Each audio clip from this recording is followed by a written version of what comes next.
O mundo dos videogames está cheio de ótimos títulos e ótimas franquias. Mas tu já se perguntou qual é a melhor delas? Hoje a gente vai descobrir qual é a melhor franquia de todos os tempos. Começando com ela, a gigante Nintendo. Ela é dona da franquia mais vendida de todos os tempos. Super Mario foi e ainda é uma febre entre a comunidade. Estima-se que desde o seu lançamento, a franquia Mario tenha vendido mais de 750 milhões de cópias, sendo a mais vendida no mundo todo. Calma aí, antes da gente continuar, eu quero que tu deixe aí qual a franquia que tu mais gosta, pra ver se tu vai mudar de opinião até o final do vídeo. Mas só isso não basta para indicá-la como a melhor franquia de todos os tempos. Até porque franquias como God of War, por exemplo, chegaram no mercado em 2005, enquanto Mario iniciou sua história lá nos anos 80. Então, pelo tempo aí que ele tá na indústria, é normal que ele tenha vendido muito mais. Só que aqui a gente não vai se prender tanto em valores e quanto cada jogo ou franquia arrecadou. Até porque isso não reflete de fato na qualidade de uma franquia. A gente pode ver isso recentemente com Cyberpunk, que vendeu cerca de 18 milhões de cópias e foi um dos maiores desastres que a gente já teve na indústria.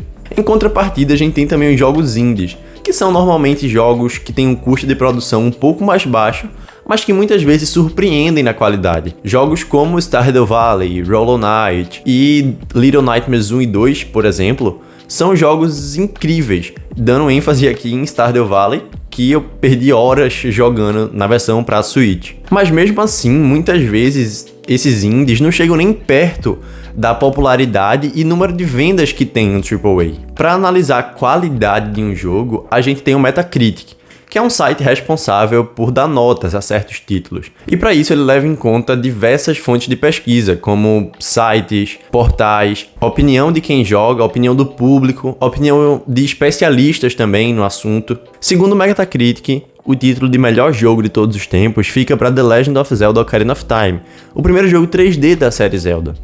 Lá ele recebe uma nota de 99/100, sendo a maior nota de todas. Mais uma vez a Nintendo aí no topo. Sem contar que do top 10, 3 jogos são da Nintendo. Embora muita gente considere The Legend of Zelda Breath of the Wild o melhor jogo já feito, ele não entra no top 10 do Metacritic. Ele ocupa a posição ali de 14º, o que já é um feito incrível por si só. Breath of the Wild não é só um jogo incrível, como também ele revolucionou a indústria como um todo. Breath of the Wild virou título de comparação para todo jogo desse mesmo gênero. Hoje em dia, se tu diz que um jogo tem as características de Breath of the Wild, sem dúvidas ele é um título excelente.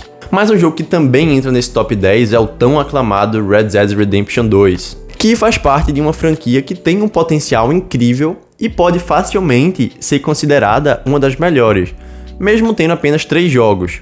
Diferente aí de Mario e Zelda, que tem inúmeros jogos na sua franquia. Red Dead Redemption tem tudo que um jogo precisa ter para ser excepcional. Um mundo aberto muito vivo, ótima gameplay, gráficos de cair o queixo e uma história envolvente e cativante, com direito até a reviravoltas no final. Mas como eu disse, assim como o número de vendas e valor arrecadado, eu acho que não dá pra gente considerar a melhor franquia ou o melhor jogo só pelo que tem no Metacritic.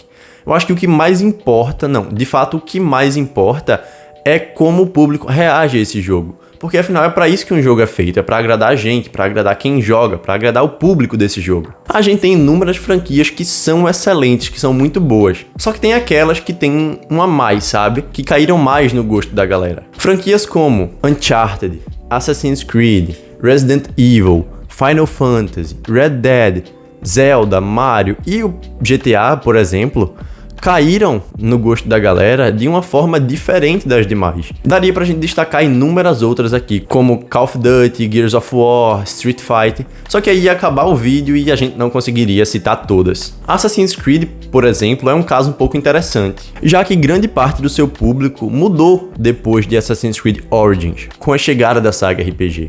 Muita gente que era fã dos primeiros jogos não aceitaram de forma alguma essa mudança e deixaram de jogar os títulos da franquia. Em contrapartida, essa inovação serviu para conquistar terreno e atingir novas pessoas, o que funcionou muito bem, já que grande parte do público de Assassin's Creed joga por causa dessa nova trilogia, digamos assim, RPG. Eu, por exemplo, fui um dos que curtiu muito essa transição para RPG. Já franquias como Zelda e God of War, por exemplo, não apostam na quantidade de fãs, e sim na qualidade deles. Os fãs de God of War e Zelda, por exemplo, são fãs muito fervorosos, tá ligado?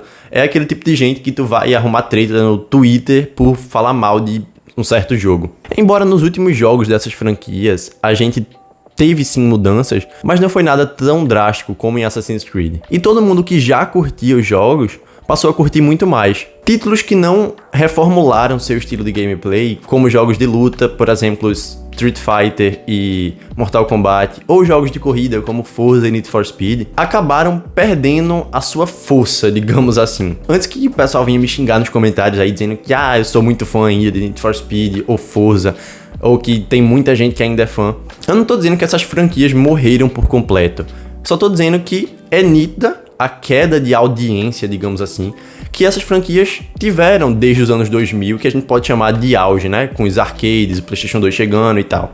Mas existem aquelas empresas como a Rockstar que decidiram não mudar o seu estilo de gameplay, não inovar, digamos assim, mas preferiram continuar apostando em uma fórmula que já vinha dando certo desde o primeiro GTA e primeiro Red Dead, por exemplo. Jogos de mundo aberto com uma gigantesca liberdade de gameplay e exploração é o cargo-chefe da Rockstar.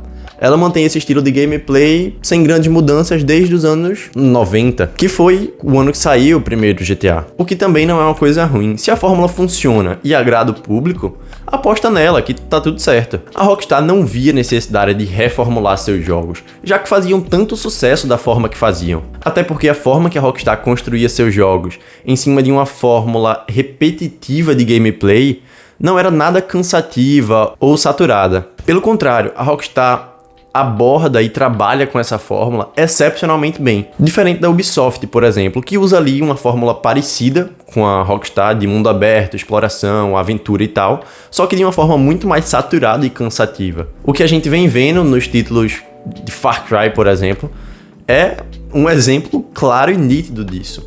O primeiro Far Cry foi aquele que estourou, tá? Era um jogo de ação e aventura em mundo aberto e tal, com exploração. Eles copiaram isso pro quarto, até aí nada demais. Jogo ótimo. Aí copiaram pro quinto de novo, também um jogo ok. Aí veio o Far Cry New Dawn, que já tava ali cansativo e saturado. Depois veio o 6, que foi o ápice da preguiça e da má administração da Ubisoft com a franquia.